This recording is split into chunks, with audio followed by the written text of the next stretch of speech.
If you want to understand what a great inexhaustible power, what a vast unending blessing Bismillah is, look at this allegorical story and listen. This is a very important point here. What a great inexhaustible power Bismillah is.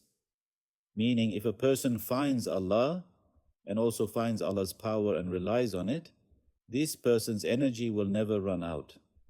This person will never be defeated. Why? Because he has found an infinite power.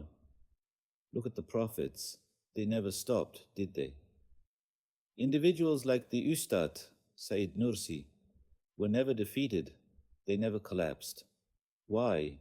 Because by saying Bismillah, they relied on Allah's power. By saying Bismillah, they found Allah's mercy. They never fall into poverty or weakness.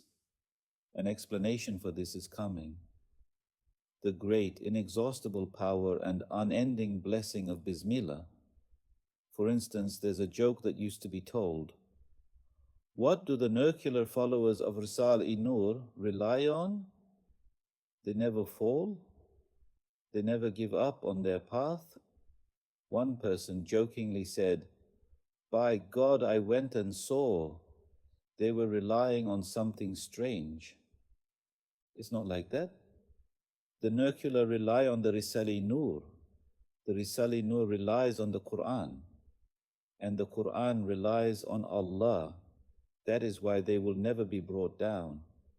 So if you want to understand what a great inexhaustible power and what an unending blessing Bismillah is, look at this allegorical story and listen.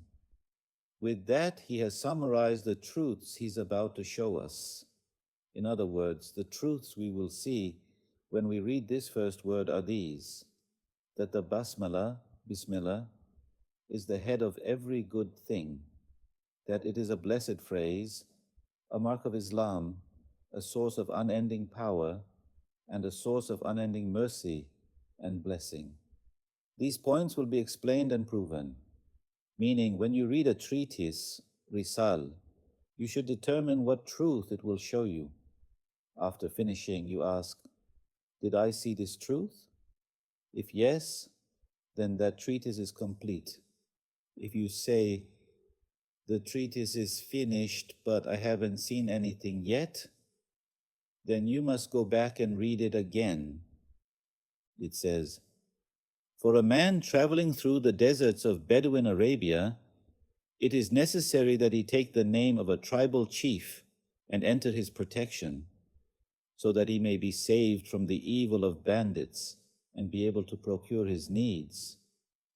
Otherwise, alone, he will be left miserable in the face of countless enemies and needs.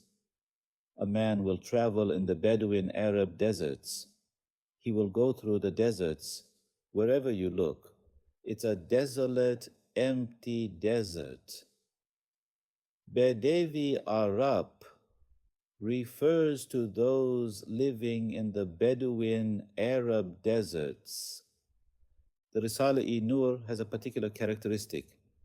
For example, synonymous words are often used back to back. This both strengthens the meaning and helps you understand. For instance, if you don't know Bedevi, you know Arab çölleri, Arab deserts. The words clarify each other. For example, during his time, a man built a dome for a woman in Tilo, Siirt, called Kube-i Hamidiye, where she used to worship. Ustad stayed there for a while. Tilo is about a 5 to 10 minute walk away. It's a small room on a hill. There, Ustad memorized the great Ottoman dictionary, the Kamusi Osmani, up to the letter Sin, S. Imagine that, memorizing a dictionary. He memorizes it up to the letter S, and perhaps he memorized the whole thing later. They ask him, they called him Seyda back then, why did you memorize the dictionary? You can just open it and look up a word. He replied, today's dictionaries tell you how many meanings one word has. For example, you say Bedevi, and it gives you this meaning and that meaning. but I will do the opposite. What does he mean? He will show which different words can be used to express a single meaning. The reverse. We see this in his treatises. He wants to convey a specific meaning, and he immediately lists all the synonymous words for it. That's why, for instance, your question about Bedouin Arab deserts was a good one. Bedevi means one who lives in the Arab deserts. You will see this pattern like noksan, lacking, and eksik, missing, which mean the same thing. So for a man traveling in the Bedouin Arab deserts, what should he take with him? He must take the name of a tribal chief and enter his protection. For instance, if you are walking in a desert, you don't go in your own name. When a bandit stops you and asks, "Who are you?" if you say, "I am Nekati," you're done for. But if you say, "I travel with the permission of Chief so-and-so," and you have his token of permission, or you say, "I am his guest and under his protection," he cannot touch you. But if you act in your own name, he will destroy you. So what happens? By taking the name of the tribe, you neutralize the bandits. They fear you as if you had power. Even though you are powerless, they fear you as if you were powerful and flee. Or when you enter a tent, they respect you as if you were a great person. You're not great, but they honor you as if you were. Why? Because of your affiliation with that tribal chief. You are his man now. Thanks to him, they avoid harming you. Thanks to him, they respect you. This also applies to us. If we rely on Allah Almighty, if we become servants of Allah, then He manifests His power and mercy upon us. Then we become as if we possess infinite power and mercy. What does Bismillah lead to? It leads to power and mercy. This can manifest in our spiritual state as well as in practical life. You can say, "I rely on Allah," and wait for His help. But you can also say, "I rely on Allah," and then follow the Quran and Islam. By doing so, you are also acting accordingly. Because ultimately Allah sent the Quran and Islam. By submitting to Allah, you are also submitting to Islam and the Quran, so you automatically benefit from their blessings. Consequently, you gain strength, you acquire spiritual provision. This can be a form of miracle, keramet. In our manifest reality, tekvini, for example, no one can defeat the RİSALE-İ Nur. No one can crush it. No one can touch it, right? Why? Because the Ustad said Bismillah. Because he took the Quran as his guide, because he accepted a master like the Quran and took lessons from it, no one can discredit his teachings. But if he had not based his work on the Quran and had trusted his own intellect, a smarter person could have emerged and refuted his ideas. Because he did not trust his own intellect, but used it as a means to understand the Quran, because he was a servant to Allah, because he said Bismillah, his words became irrefutable. You cannot argue against them. This is not a miracle of a saint. It's an automatic, real-world consequence of submitting to the Quran in practice, not just emotionally or mentally. For example, I say, "I am a Muslim. I learn all the truths of Islam and live by them. Islam elevates me. In this way, I am both saying Bismillah and doing what Bismillah requires. Therefore, I am honored by Islam. I am elevated. While other people are crawling on the ground, go to Europe, people are crawling on the ground. For example, your father told you when he went to Germany, in the largest city parks, people were crawling on the ground. A man is high on something and lying on the ground. His son is there with him. In the middle of the city, people are lying on the ground, crawling. Why are they crawling? Because they are deprived of the truths that nourish the heart and soul, what we call spiritual provision. Why are they deprived? Because they do not hold on to Islam. Why don't they hold on to Islam? Because they do not surrender to Allah. They do not ask for help from Allah. They say, I am enough for myself, and so they crawl on the ground. But what happens with a Muslim? For instance, a companion of the Prophet, by submitting to the Quran and Islam, rises above all other people and attains a station above them all. He becomes a master to civilized nations, a guide to perfection. So saying Bismillah also has this real world, manifest dimension. For a man traveling through the deserts of Bedouin Arabia, it is necessary that he take the name of a tribal chief and enter his protection, so that he may be saved from the evil of bandits and be able to procure his needs. When we say bandit, ishkaya, it doesn't necessarily mean we will go to a desert and bandits will appear, and we will say Bismillah and they will retreat. What is a bandit? A bandit is anything that gets in your way and tries to stop you while you are heading towards a goal, right? Don't we face obstacles in our lives? Sometimes people, sometimes events, sometimes other things. You want these obstacles removed from your path. If you say Bismillah, they will be removed. But if you say, I won't say Bismillah, my own strength is enough to disperse them, then you are on the wrong path.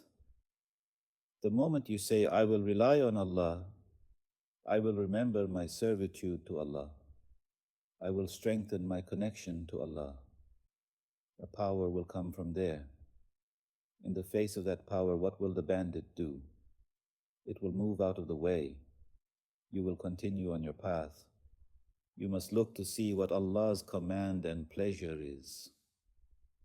In the mansion of Tahir Pasha, the governor of Van, Ustad says he was staying there to benefit from the governor's library out of his respect for knowledge.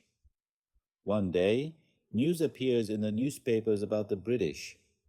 In the British Parliament, the Foreign Secretary, Lord Curzon or someone, takes the Quran in his hand and says, as long as this Quran is in the hands of the Muslims, we will not be able to prevail against them.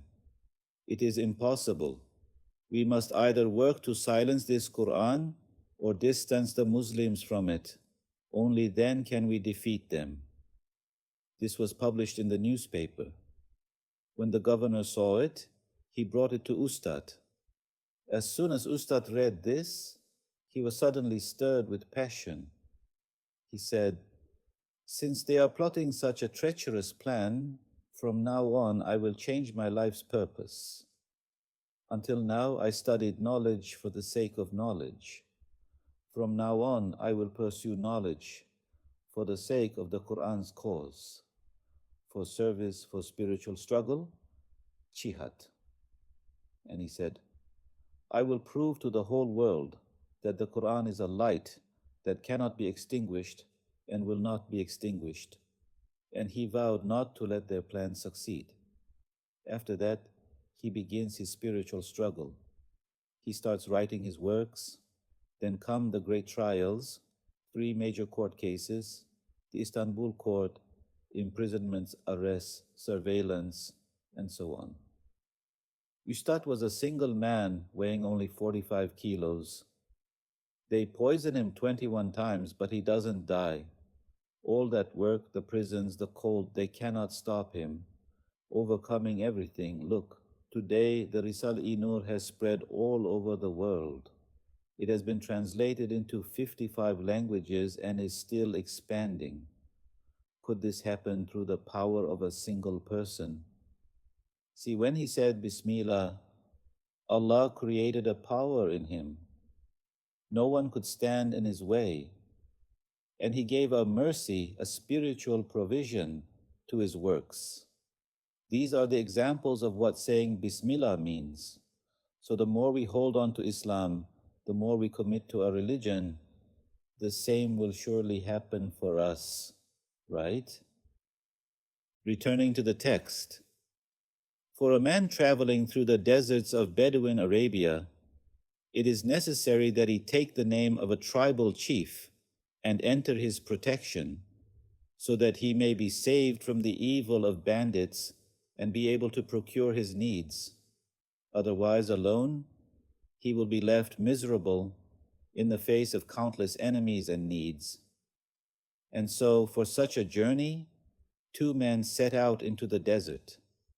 One of them was humble. When it says they set out into the desert, you must immediately apply this to reality. Right now, we too are in the desert of life, aren't we? We are living. We are also on a journey. Every day we face many events. One of them was humble, the other arrogant. People are divided into 2. Either one knows Allah and submits to Him, saying, I am Allah's servant, and becomes humble. Or, God forbid, one does not recognize Allah and says, I am my own, and becomes arrogant. There are 2 options. The humble one took the name of a chief, the arrogant one did not. What determines if a person is humble or arrogant? What does humble mean? Not arrogant, not conceited. Who is not conceited? A person becomes humble when they see their own powerlessness, and poverty, faqr, that they are nothing. Are we nothing or not? Prove it. Do you have anything that truly belongs to you? In your body, is there anything you can say, I created this is my work, this is my own property, that was not given to you by Allah? Since free will, irade, is not created by us, we cannot claim it. Therefore, if a person sees their own powerlessness and poverty, they become humble. So the humble one is the one who sees the reality, their own reality.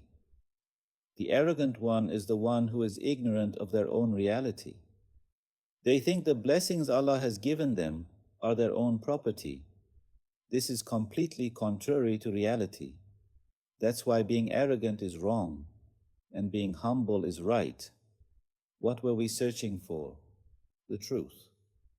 Humility is the truth. The humble one took the name of a chief. The arrogant one did not. The one who did traveled everywhere in safety. If he came across a bandit, he would say, I travel in the name of Chief so-and-so.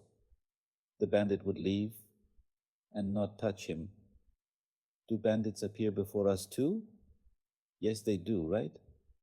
Aren't there things that bother us, get in our way and block our path?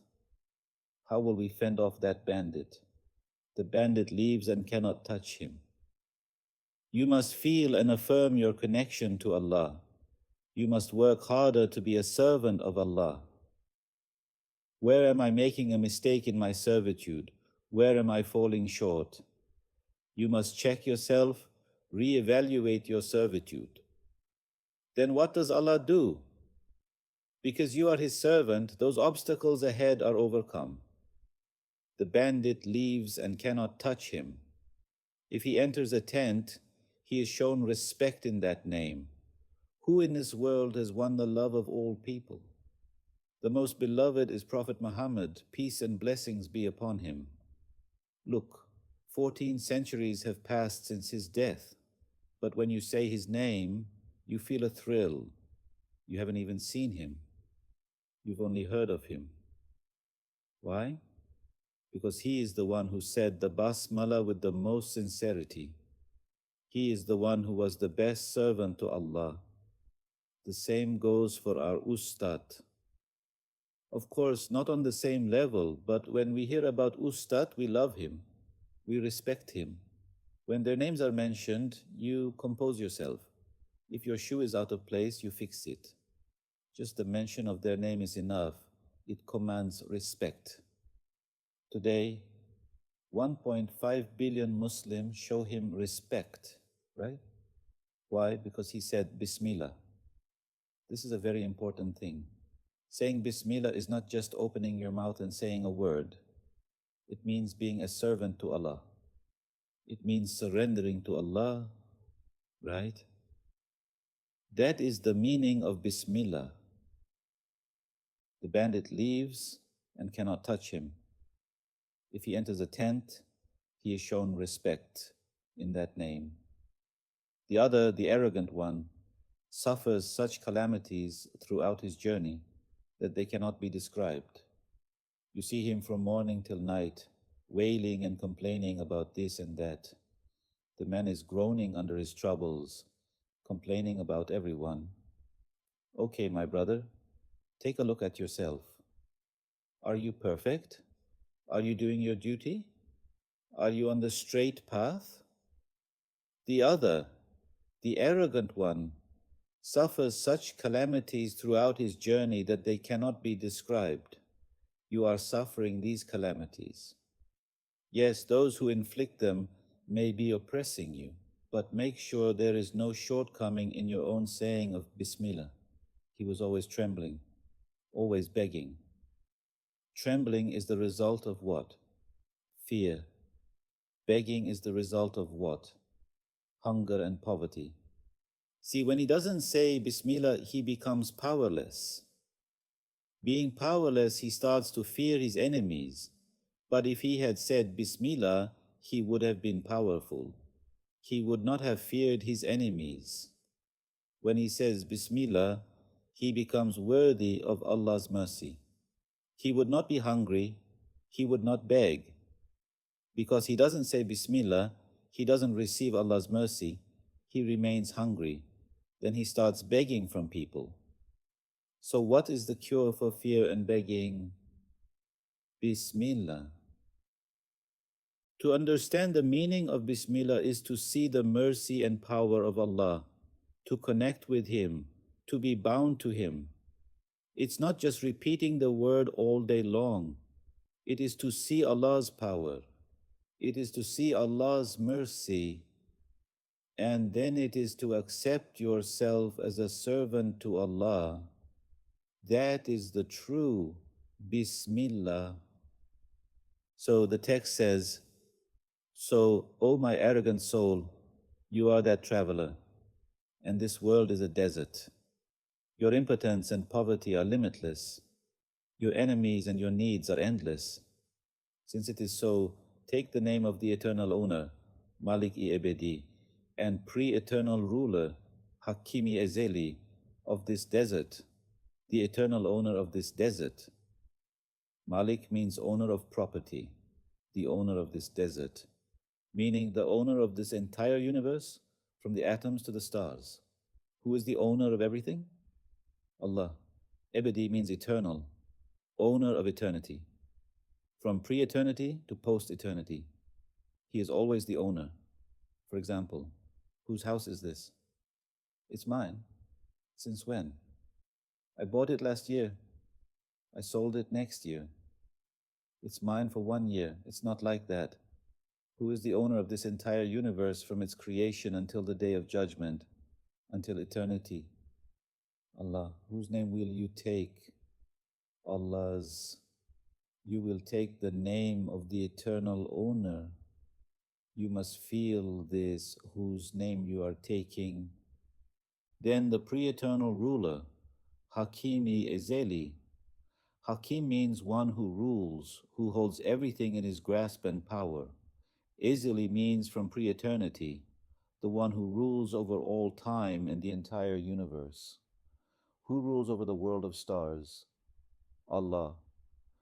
Who rules over the world of atoms, the seas and their depths, the pages of the sky, the clouds, the whole earth and the trees and animals on it? You are taking the name of the being who rules everything, who creates and manages everything with his power. Who can bring you down now? Who can defeat you? Take the name of the eternal owner and pre-eternal ruler of this desert. Leave your own name. Take his name. so that you may be saved from begging from the entire universe and from trembling before every event. You don't need to beg from the universe anymore. The whole universe is already under his command. You have applied to the owner of them all. And from trembling before every event, because the events themselves are under his command, you have surrendered to the owner of events. Is there anything left to fear? Yes, this phrase is such a blessed treasure that your endless impotence and poverty bind you to an endless power and mercy, making your impotence and poverty the most accepted intercessor at the court of the all-powerful, the all-compassionate. Yes, the one who acts with this phrase resembles a man who enlists in the army. He acts in the name of the state. He has no fear of anyone. He says, in the name of the law, in the name of the state, and does every task and stands firm against everything. So, for us to say Bismillah cannot be just by saying the word. If we learn Islam and accept it as our guide, only then do we say Bismillah in a true sense, right? You can say, I am a student of this school, but have no connection to the school. It's not like that. If you say, I'm a Muslim, if you say, I say Bismillah, you must learn Islam with all its aspects and make it your crown. It will elevate you, exalt you. That is what saying Bismillah means. If we say Bismillah in the true sense, Allah will nourish us with Islam so much that we will become spiritually very strong. He will satisfy us so much that we will never feel hunger. We will never fall into weakness, God willing. May Allah protect us. For the sake of Allah, Al-Fatiha.